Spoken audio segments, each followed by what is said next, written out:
Hello friends, नमस्कार। आप सभी को नमस्कार, सभी का वेलकम इस क्लास में। You all are welcome to this class.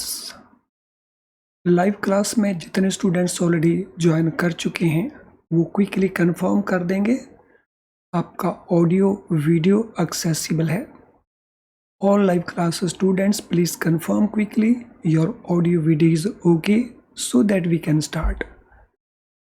Please confirm quickly. तो चलिए शुरू करते हैं आज का discussion. Let us start the discussion. आज का जो हमारा टॉपिक है वो है KYC, that is know your customer. और ये सारी क्लास सभी बैंक्स के लिए और सभी बैंकर्स के लिए एप्लीकेबल है और ये हमारे जनरल बैंकिंग टॉपिक्स का पार्ट है। तो चलिए शुरू करते हैं KYC को। KYC requires compliance bye banks. सो KYC का रिक्वायरमेंट क्या है? इसको कंप्लाई विद किया जाना चाहिए बैंकों के द्वारा। ये कंप्लायंस किस चीज का है? So this is compliance of two things. दो चीजों का ये कंप्लायंस है। First, it is KYC guidelines issued by Reserve Bank of India under Section 35A Banking Regulation Act 1949। तो पहली बात, KYC की गाइडलाइंस कौन इशू करता है? तो these guidelines are issued by reserve bank of India. और ये क्वेश्चन बहुत बार पूछा जा चुका है कि ये किस सेक्शन, किस एक्ट में इशू होती है। So these are issued under section 35A of banking regulation act 1949। Under section 35A reserve bank of India guidelines करता है बैंकों को इन पब्लिक इंटरेस्ट। तो इसीलिए कई गाइडलाइंस हैं जो 35A में इशू हुई हैं, जैसे KYC है, बैंकिंग ओम्बड्समैन है, क्लीन नोट पॉलिसी है। तो ये सारी गाइडलाइंस इसी सेक्शन से इशूड है। So this is one part of KYC. We have to comply with these guidelines. Second part, so that relates to provisions relating to Prevention of Money Laundering Act and Money Laundering Rules 2005. So जो PML act के provisions हैं, जो 2002 का act है, और उसके अंतर्गत बनाए गए रूल्स हैं 2005 के, as amended from time to time. तो इन दोनों का compliance it is mandatory for banks. और बैंकों को या फाइनेंशियल इंस्टीट्यूशन को हम आमतौर के ऊपर कहते हैं regulated entities. regulated entities. So banks are part of regulated entities, or sometimes we call it reporting entities. तो इन सभी के ऊपर एप्लीकेबल बनते हैं ये, चाहे इसमें नॉन बैंक फाइनेंस कंपनीज हों, चाहे इसमें बैंक्स हों, फाइनेंशियल इंस्टीट्यूशंस हों। नो PML एक्ट की जो रिक्वायरमेंट्स हैं वो क्या क्या, पहले उसको डिस्कस करेंगे, फिर रिजर्व बैंक ऑफ इंडिया की गाइडलाइंस को डिस्कस करेंगे। सो लेट अस फर्स्ट सी PML act requirements. PML act में बैंकों की कुछ ऑब्लिगेशंस हैं अंडर द एक्ट। वो उत्तरदायित्व कौन कौन से हैं, कौन कौन सी वो ऑब्लिगेशंस हैं जो बैंकों ने कंप्लायंस करनी है। उन ऑब्लिगेशंस में first of all to prepare record of large cash transactions. Large cash transaction का रिकॉर्ड प्रिपेयर करना। और for this purpose large cash transaction means what? So transactions above ₹10 lakh, above ₹10 lakh. एक टर्म होती है लेस देन 10 लाख, एक होती है एग्जैक्ट 10 लाख। एक है अबव 10 लाख। तो इसमें कौन सी ट्रांजैक्शंस कवर होती हैं? To prepare record for large transaction, तो इसमें दिस ट्रांजैक्शन इज कवर्ड। और ये ट्रांजैक्शंस दो तरह के ट्रांजैक्शंस हो सकते हैं, तो these could be of two types. Above 10 lakh value transactions, so it may be a single transaction, ये एक ट्रांजैक्शन हो सकती है, जैसे 11 लाख का ट्रांजैक्शन, 10,50,000 का ट्रांजैक्शन। और सेकंड है total of monthly transactions, monthly transactions का टोटल। तो दिस मीन यहाँ पे value of individual transaction will be less than 10 lakh, but total of monthly transactions will be more than 10 lakh. और इसमें डेबिट ट्रांजैक्शन से डिफरेंट होंगी, क्रेडिट ट्रांजैक्शन सेपरेटली हमें calculate करनी होंगी। लेट अस से एक पर्टिकुलर अकाउंट में ये ट्रांजैक्शंस हुई एक पर्टिकुलर मंथ के अंदर, तो ये डेबिट की हुई, ये क्रेडिट की हुई। तो डेबिट हुई लेट अस से 4 लाख, उससे पहले क्रेडिट हुई 6 लाख की, फिर डेबिट हुआ 1 लाख का और क्रेडिट हुआ 3 लाख का। तो इस केस में इसका जो मंथली टोटल है दैट इज 5 लाख, इसका जो मंथली टोटल है दैट इज 9 लाख। तो इनके लिए रिकॉर्ड हमने क्रिएट नहीं करना है, रिकॉर्ड प्रिपेयर नहीं करना, बिकॉज इंडिविजुअली इनका जो टोटल है that is less than ₹10 lakh per month. तो debit separate, credit separate. I hope this issue is clear to all of us. Then we have to preserve records, तो हमने इनके records को प्रिजर्व करना है। सो पहला preparation of records, second preservation of records. Record का जो प्रिजर्वेशन है उसका टाइम पीरियड को लेके बराबर क्वेश्चंस पूछे जाते हैं, जा चुके हैं। रिकॉर्ड प्रिजर्वेशन, तो यहाँ पे दो तरह के ट्रांजैक्शन हैं। One is record of transactions, record of transactions.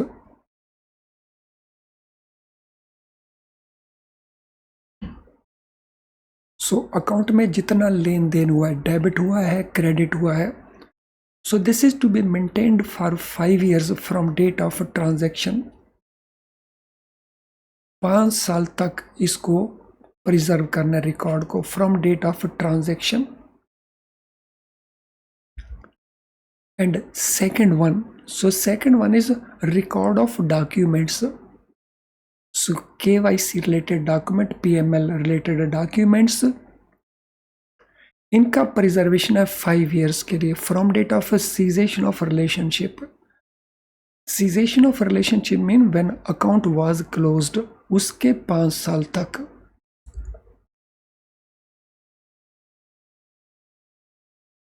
सो यहाँ पे दो तरह के हमने एस्पेक्ट्स देखे, one relating to transaction, another relating to documents, और दोनों ही केसेस में the period is 5 years. At some point of time ये पीरियड 10 साल भी हुआ करता था, बट प्रेजेंटली हमें ध्यान रखना है it is 5 years in both the cases. तो I hope everything is very very clear to all of you. Friends, एक बात का ध्यान रखना है, डे टू डे बेसिस के ऊपर आप KYC का जब कंप्लायंस करते हैं तो उसमें हम बहुत गहराई में नहीं जाते, वहाँ पे हम टेक्निकली जाते हैं और हमारा सिस्टम है वो ऑटोमेटिकली इन बातों का ध्यान रखता है। लेकिन जब आप एग्ज़ाम में जाएंगे तो एग्ज़ाम में आपको हर चीज़ डीपली बारीकी से अंडरस्टैंड करने की ज़रूरत है, ताकि पेपर में आप क्लैरिटी के साथ पेपर में जाएं और बगैर किसी कन्फ्यूजन के अपने क्वेश्चंस को आंसर कर सकें।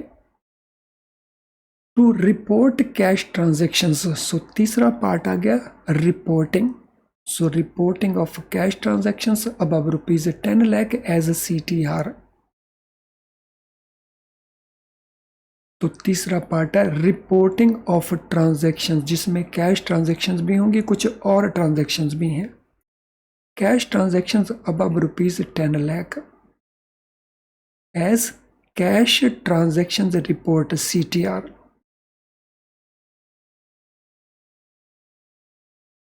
नो अब हम देखेंगे कौन कौन सी वो रिटर्न्स हैं जो पीएमएल एक्ट में मैंडेटरी रिटर्न्स हैं। तो कुछ रिटर्न्स हैं पीएमएल एक्ट में, और ये रिटर्न्स किसको भेजनी है। सम टाइम हम कंफ्यूज हो जाते हैं, ये रिपोर्ट्स आरबीआई को नहीं, ये रिपोर्ट्स यानी है FIU India, financial intelligence unit India, जो ministry of finance government of India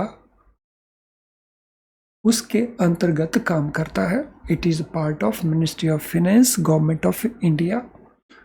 तो ये रिपोर्टिंग FIU इंडिया को होना है।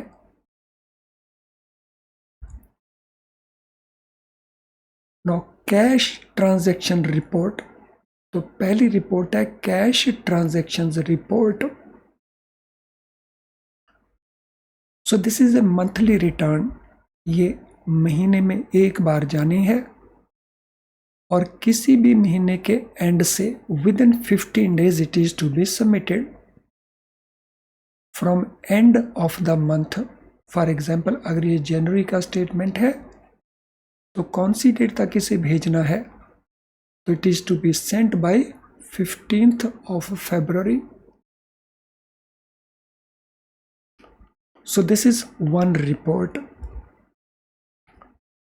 इस रिपोर्ट में एक बात का और ध्यान रखना है, इसमें दो तरह की ट्रांजैक्शंस रिपोर्ट होंगी जैसा ऑलरेडी हम देख चुके हैं। एक अबव 10 लाख वाली जो सिंगल ट्रांजैक्शन है, और दूसरे जो मंथली टोटल है ट्रांजैक्शंस का। मंथली टोटल में ट्रांजैक्शंस में अगर ट्रांजैक्शन अमाउंट अप टू ₹50,000 है तो उसको ट्रांजैक्शन के टोटल में तो लेना है, it is to be included in transaction total, लेकिन उसको इंडिविजुअली रिपोर्ट नहीं करना है। So individual reporting of this transaction will not be made, यानी इंडिविजुअल जो इंफॉर्मेशन है वो अबव 50,000 ट्रांजैक्शंस का ही किया जाएगा within this 10 lakh of monthly total. Second transaction हमारी है सस्पिशियस ट्रांजैक्शन रिपोर्ट, जो संदिग्ध ट्रांजैक्शंस हैं जो डाउट क्रिएट करती हैं। So this report is to be sent within 7 days from the date suspicion is confirmed. तो जैसे ही सस्पिशियन जो संदिग्ध है वो कन्फर्म हो जाए उसके 7 days के अंदर this report is to be submitted.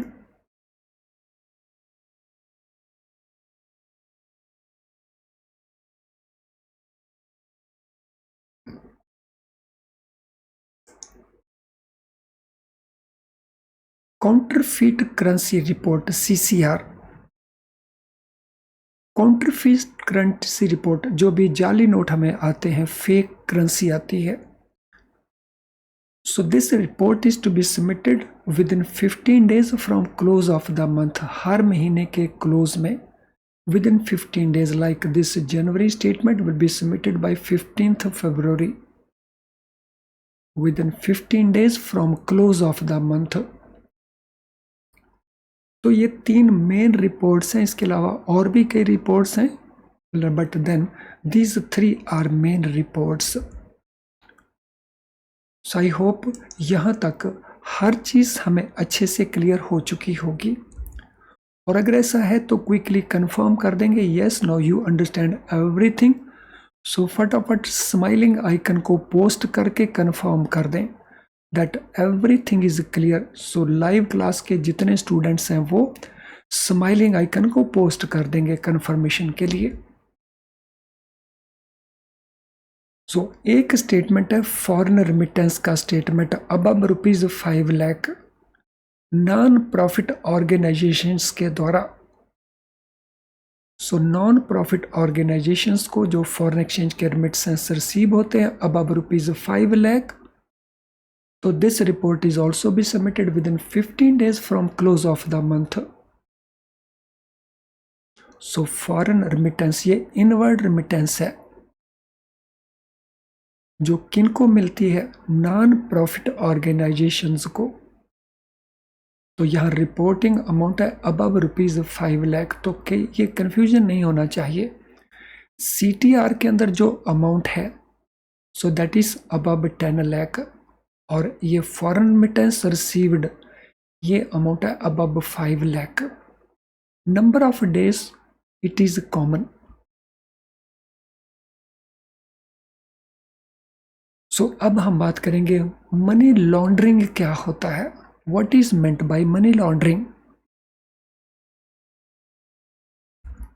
What do we understand by money laundering. Friends, money laundering एक प्रोसेस है which converts illegal money, money of crime to legitimate money, legitimate money lawful money, legal money.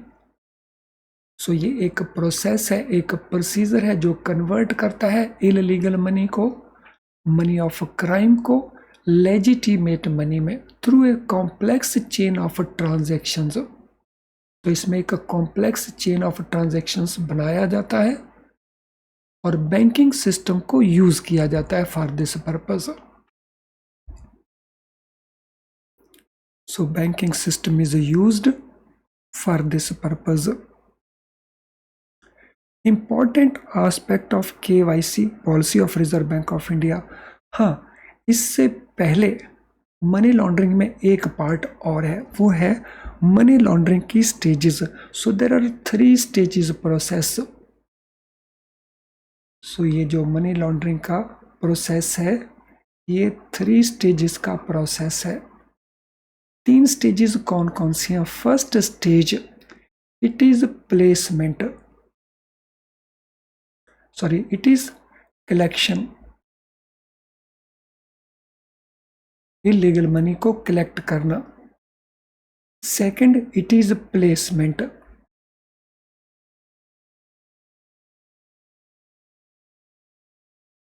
Placement different accounts में place करना। Then complex chain of transactions create करना, तो chain of transactions, और फिर उसको integrate करना। Integrate करना, तो इसमें जो नंबर 1 एंड नंबर 2 है ये फर्स्ट पार्ट है, stage 1, this is number 2 and this is number 3। So illegal money को कलेक्ट करना और फिर बैंक अकाउंट्स में प्लेस करना, उसके बाद उसका एक चेन ऑफ ट्रांजैक्शंस क्रिएट करना from one account to another account, और फिर उसको इंटेग्रेट कर देना रियल इकोनॉमी के साथ, यानी एसेट्स को परचेज कर लेना। तो ये 3 प्रोसेसेस हैं मनी लॉन्ड्रिंग के। तो चलिए अब हम बात करेंगे important aspects of KYC policy of reserve bank of India.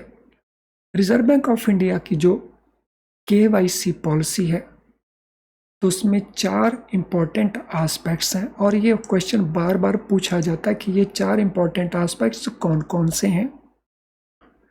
So first is CAP, customer acceptance policy. First is CAP, बहुत बार ये क्वेश्चन पूछा जा चुका है। Second component is CIP, customer identification procedure. So पहला, किस कस्टमर को एक्सेप्ट करेंगे हम? So there is a disqualification criteria. ऐसे कस्टमर जो फाइनेंशियल एक्शन टास्क फोर्स जिन कंट्रीज के ऊपर एम्बार्गो लगाता है कि वहाँ के अकाउंट को एक्सेप्ट नहीं किया जाएगा, तो इसके लिए रिजर्व बैंक ऑफ इंडिया एक लिस्ट प्रोवाइड करता है, उसको अपडेट करता है फ्रॉम टाइम टू टाइम कि इन कंट्री से, इन जूरिसडिक्शन से हम कस्टमर्स को एक्सेप्ट नहीं करेंगे। सेकंड, कस्टमर को आइडेंटिफाई करने का प्रोसीजर हमें फॉलो करना है, जिसमें CDD कस्टमर ड्यू डिलीजेंस एक पार्ट है। customer due diligence is one part of a customer identification procedure. तीसरा हमारा है monitoring of transactions. So third component is monitoring of transactions. Transaction को मॉनिटर करना MT. और चौथा है risk management. So fourth component is risk management. 4 इसके component है. सो जितने भी बैंक्स अपनी KYC पॉलिसी बनाएंगे उनको इन 4 एलिमेंट्स का ध्यान रखना होगा. मैं क्विकली रिपीट कर रहा हूं इन 4 एलिमेंट्स को. Customer acceptance policy, customer identification procedure, monitoring of transactions and risk management. हर एक बैंक के पास KYC की एक बोर्ड अप्रूव्ड पॉलिसी होगी, BOD, बोर्ड ऑफ डायरेक्टर्स के द्वारा अप्रूव्ड KYC पॉलिसी होगी, which will be based on RBI's this policy. Reserve bank of India की इस पॉलिसी के ऊपर वो बेस्ड होगी.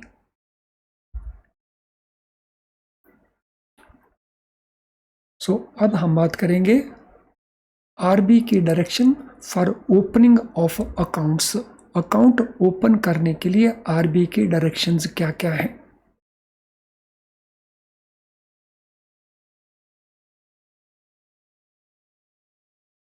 सो इस पार्ट को आप प्रैक्टिकली हर रोज करते हैं जब भी अकाउंट ओपन करते हैं. Banks are to obtain following documents. कौन कौन से डॉक्यूमेंट हमने ऑब्टेन करने हैं. तो first document is Aadhaar. Aadhaar number including a photograph. This is optional requirement. ये रिक्वायरमेंट ऑप्शनल रिक्वायरमेंट है, ये मैंडेटरी रिक्वायरमेंट नहीं है. क्योंकि आप ऑलमोस्ट हर केस में आधार लेते हो, इसीलिए कई बार ये कंफ्यूजन हो सकता है कि ये मैंडेटरी रिक्वायरमेंट होगा. This is not mandatory requirement, this is optional requirement. लेकिन जो DBT केसेस हैं, डायरेक्ट बेनिफिट ट्रांसफर्स, यानी जहां सब्सिडी आती है कस्टमर्स को, जो सब्सिडी को अवेल करते हैं गवर्नमेंट की, तो उनके लिए ये मैंडेटरी रिक्वायरमेंट है. सो आधार इज मैंडेटरी फॉर DBT. लेकिन अगर कोई DBT अवेल नहीं करता तो उसके लिए it is not mandatory, it is optional. Then PAN और फॉर्म 60. तो या तो पैन प्रोवाइड किया जाएगा या फॉर्म 60 जो डिक्लेरेशन है तो वो प्रोवाइड की जाएगी. इधर पैन और form 60 in the absence of PAN details. Introduction. Previously it used to be mandatory, but now introduction from other customer is not required. So previously this used to be very important requirement, लेकिन अब इसकी ज़रूरत नहीं है. It is not required anymore. For opening the account, officially valid document submission is a mandatory. Account open करने के लिए OVD का submission it is a mandatory requirement. ये रिक्वायरमेंट मैंडेटरी है,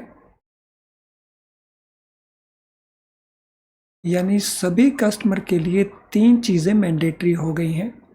एक मैंडेटरी हो गया OVD, सेकेंडली मैंडेटरी हो गया फोटोग्राफ, और तीसरा मैंडेटरी हो गया पैन या फॉर्म 60. तो ये हर कस्टमर के लिए मैंडेटरी है.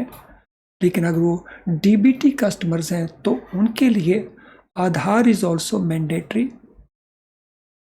अब ऑफिशियली वैलिड डॉक्यूमेंट्स एक नहीं है, there are 6 officially valid documents. ये क्वेश्चन भी बहुत बार पूछा जाता है कि वो 6 डॉक्यूमेंट्स कौन कौन से हैं.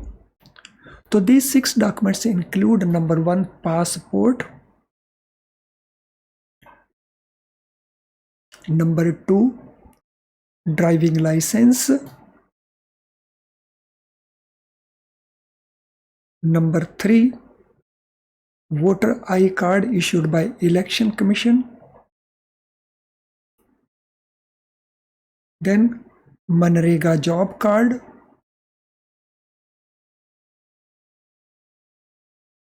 Number 4 entry from national population register, and last one is Aadhaar. Aadhaar is the 6th document.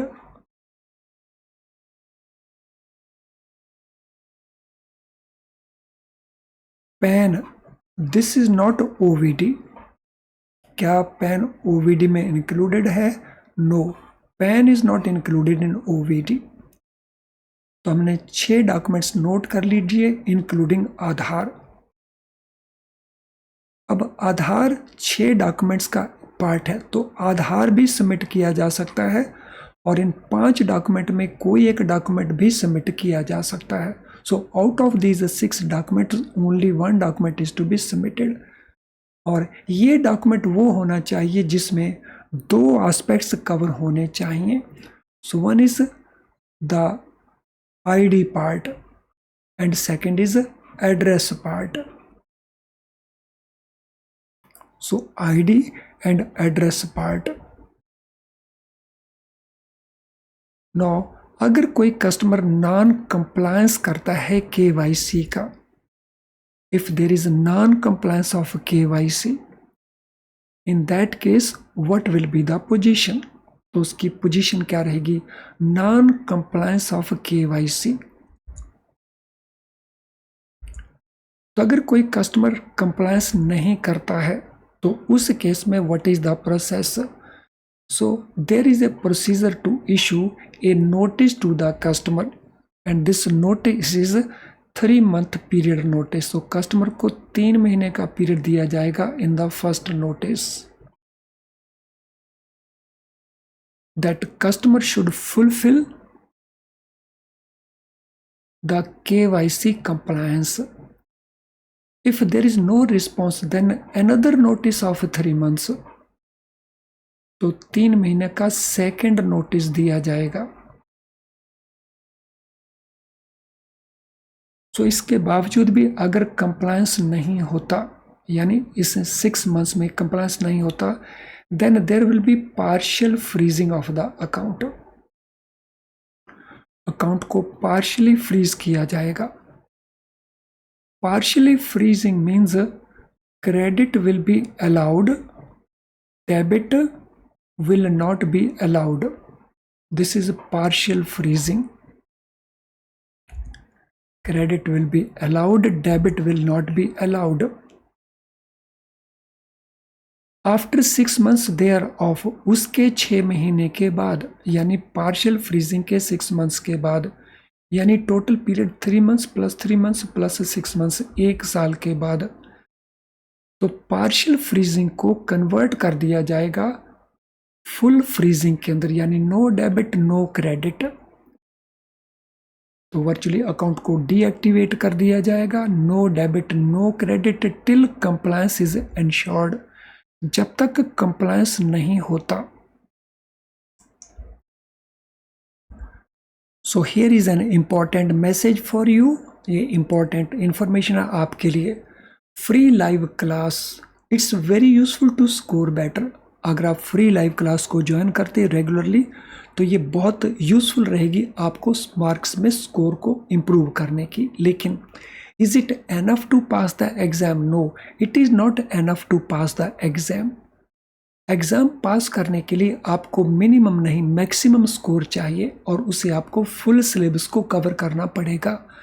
और फुल सिलेबस जनरल बैंकिंग का based on RBI government guidelines and Indian law और आपके इंटरनल सर्कुलर्स। तो जो जनरल बैंकिंग वाला part है ये हम आपको करवाते हैं, जो इंटरनल सर्कुलर है ये आपने अपने लेवल के ऊपर करने हैं। जनरल बैंकिंग के पूरे सिलेबस को कवर करने के लिए हम अवेलेबल करवाते हैं best quality very low priced videos. तो उन वीडियो लेसन्स को आप यूज़ कर सकते हैं।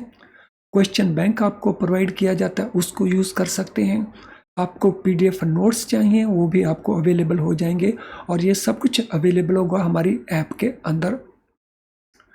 आज का सेशन में अगर आपका कोई भी क्वेश्चन है तो आप कमेंट बॉक्स में अपने क्वेश्चन को टाइप कर सकते हैं, हम उसको सूटेबली आंसर करेंगे।